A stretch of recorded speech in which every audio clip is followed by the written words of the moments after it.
So I've actually had the Sigma 16mm f1.4 for my Sony Alpha cameras and specifically the a6400. Why have I had it so long and I haven't done a review or recommendation on this lens yet? Well, we're both here, so why don't we just get into it?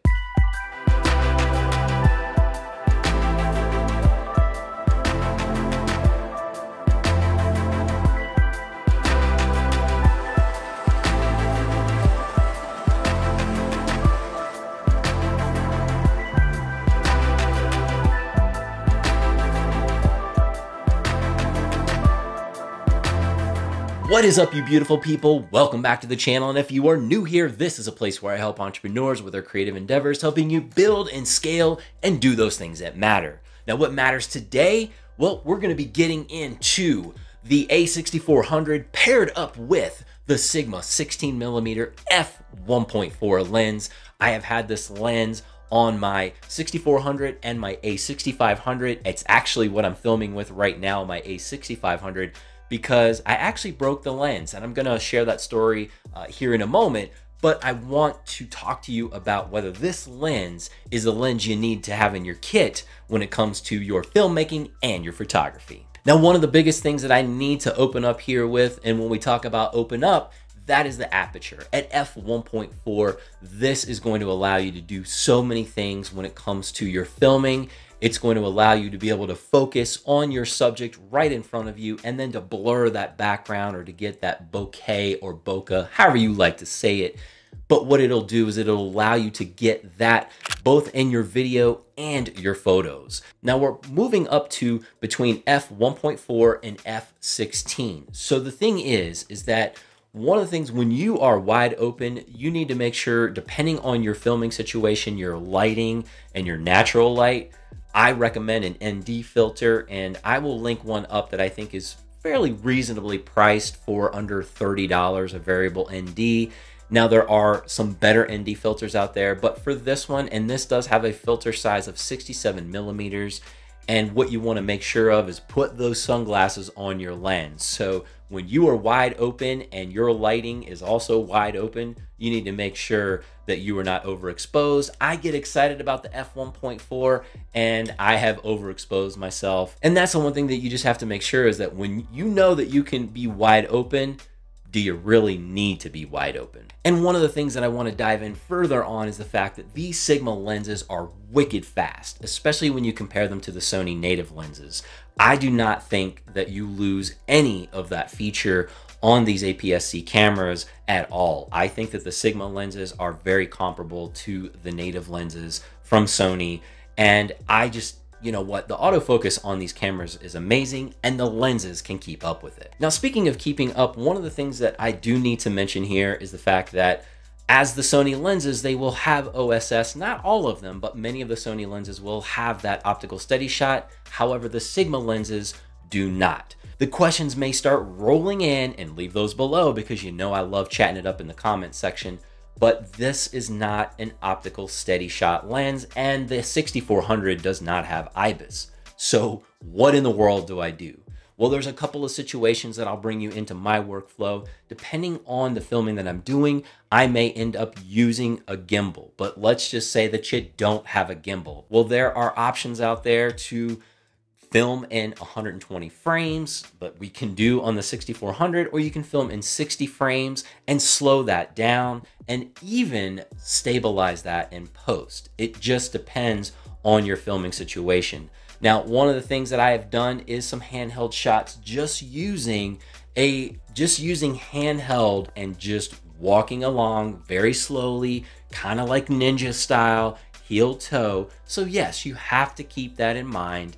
But you can film in a higher frame rate, like I said, 60 frames or 120 frames, and slow that down. And even if you don't slow it down, you at least have more frames per second to work with when it comes to stabilizing that and maybe putting in some motion blur or just editing it so that it doesn't look so warped.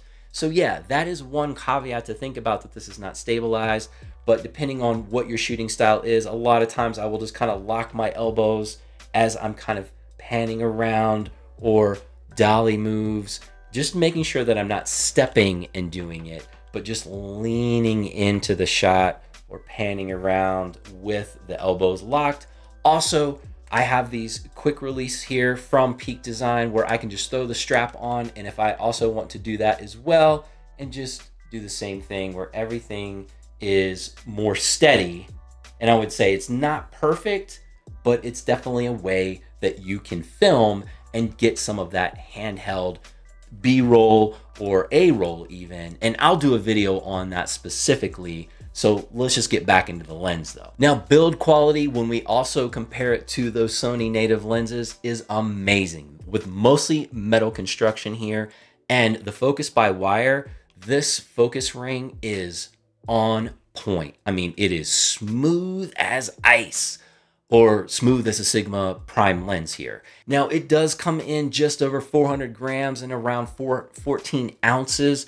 But with this premium build, mostly metal, and if you're used to the kit lenses and the pancake lenses, I understand, but I have to say, for what features you're getting, it just feels to me premium. And if it's gonna weigh a little bit more, that's not a problem for me. Now, when we're talking about the vlogging setup, the fact that this doesn't have OSS, but one of the features is the fact that the f1.4 is gonna help us out here a little bit. Now, when we're holding it up, you're gonna get a little bit of jitter, and I've actually tested this lens out handheld on this Manfrotto tripod. A6400 does not have IBIS in it, and there's no OSS there, but the fact that you can open this lens up, blur that background, you may have a little bit of shake around the face, but the background being blurred out is gonna give that perspective of being more stabilized because it's blurred out. So that's kind of a nice feature, and that's just really a trick with the eyes and what's going on in the background.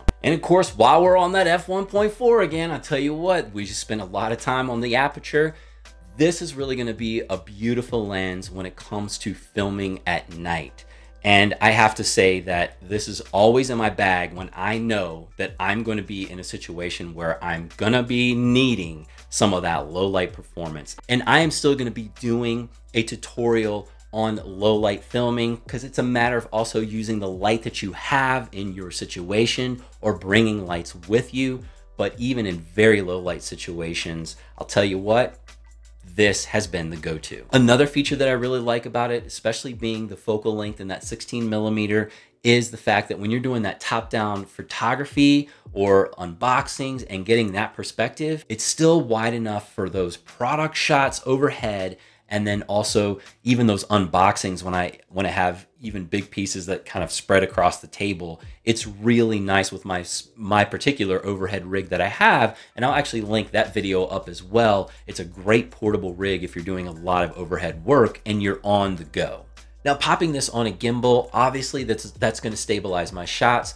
But at f1.4, I can go into low light situations, especially in a basement where lighting can be minimal, or your particular lighting that you might bring with you just might not work in that situation or might not be enough light.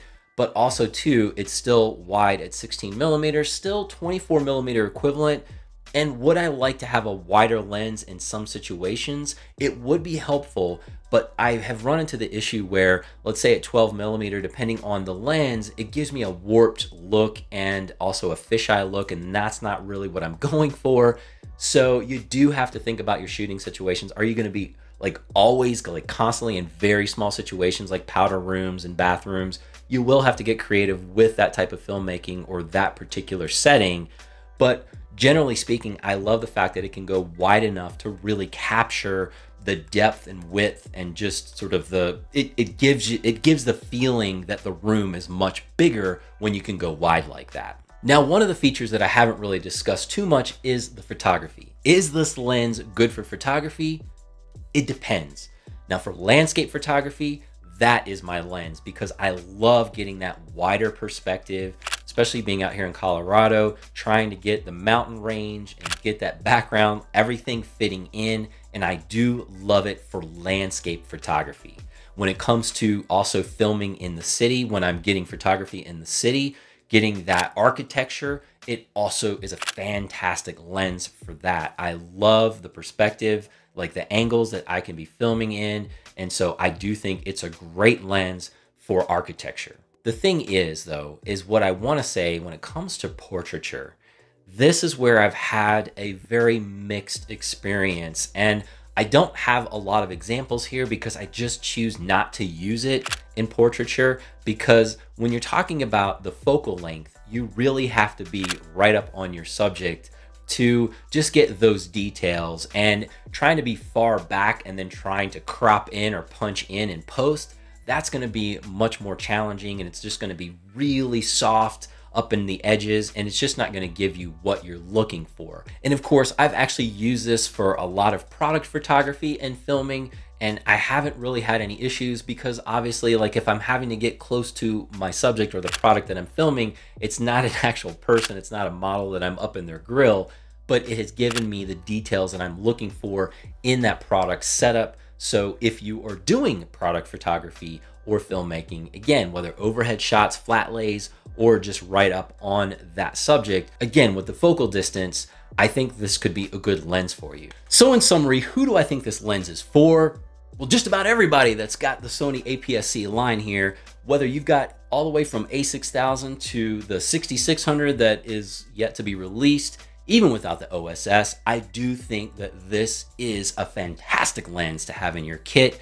And you just have to think about how you work in your environment and working with shutter speed and ISO and your aperture and just your all around setup and environment of where you film and how you film. But I do think that you should give this lens a consideration, and I can't imagine that you would be disappointed. So as I leave you with going out there and doing those things that matter, keep rocking those faces, go do the things, and I will be here creating more content for you right here on this channel. Can't thank you enough for your time and attention, and I'll see you right back here on the next one.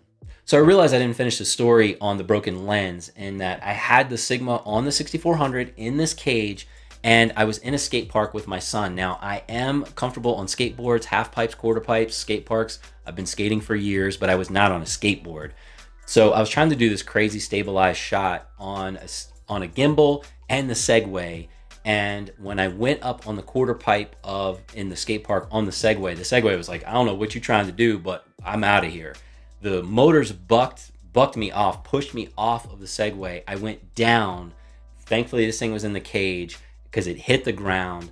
And the way that the lens hit on the plate from the gimbal, it didn't hit any of the element or the lens itself. It was just that the plate on the gimbal shoved it off, broke it off basically. And yeah, that thing just went rolling across the skate park. My heart sunk because I do love this lens. The crazy things that we do for the shots: keep yourself safe and healthy. Do not put yourself in harm's way. I know that we might lose gear or do certain things to get that shot, but just make sure that you're safe. But I will say that I came home immediately and I replaced this lens. Like I can't go without this lens, because I figured, you know what, there's no way that I could repair it. The short of it is sitting on my 6500 right now, taped up with some gaff tape. Thankfully, as a kid and even as an adult, I love to tinker with things and break things down and put them back together. I was able to fix it, but it's pretty much rigged, but it's working. And so just saying, PSA, keep yourself safe. Don't put yourself in harm's way or anybody else to get the shot. But you do stuff like I do, you might lose some of your equipment.